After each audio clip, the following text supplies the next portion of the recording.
All right, so should you do a Roth conversion? Someone just emailed me that, and I guess they're looking at the markets being down a little bit.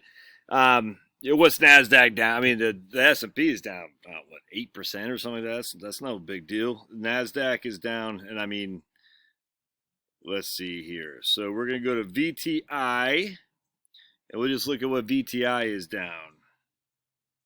And let's take a gander. VTI is at VTI.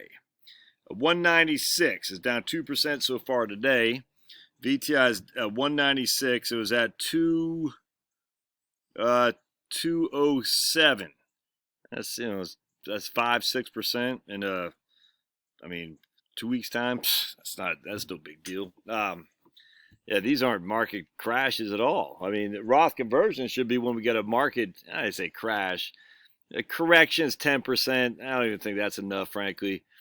I guess it depends on your circumstances, man. I mean, it always depends. I get it, but I'm just sitting there thinking, all right, if I was down 35%, I'm certainly thinking about doing Roth conversion. But I was down 35. Actually, I was down 40% last year, and I did not do Roth conversion because I was already in a too high tax bracket for my taste. I didn't want to add to it. I just didn't. So I mean, now in hindsight, let's see, for every $100,000 I had, I was down to 60 something. Yeah, about 60,000.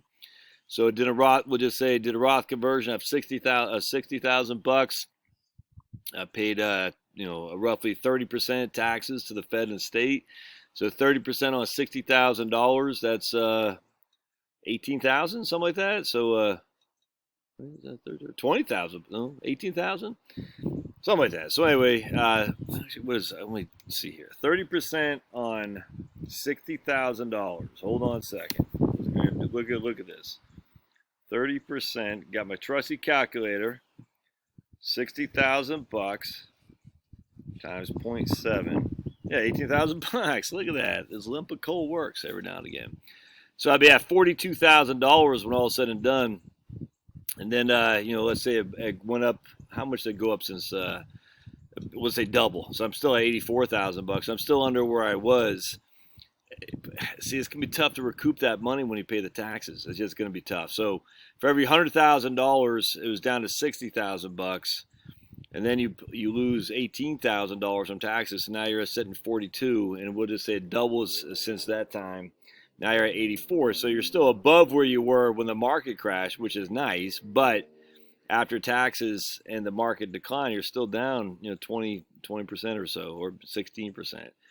That did not make any sense for me. Now, if you're in a 10-12% tax bracket, sure. Now, would I say, hey, you should go ahead and do the Roth conversions with a 5% loss? No, I wouldn't do that. But if your tax bracket, 5% loss is still better than a 5% gain. Pablo. So, hold on a sec. But anyway, it really depends on your tax bracket.